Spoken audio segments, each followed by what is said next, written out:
అరే నువ్వు తప్పుడు పనులు చేస్తున్నావని, తప్పుడు తిరుగులు తిరుగుతున్నావని, తప్పుడు మార్గంలోకి వెళ్తున్నావని,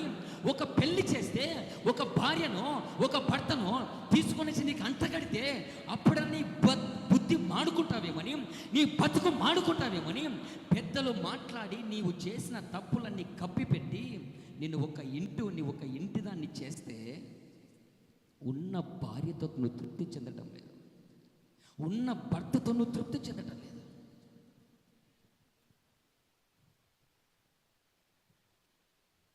నువ్వు పాడు పనులు చేస్తున్నావని, చెడ్డ పనులు చేస్తున్నావని,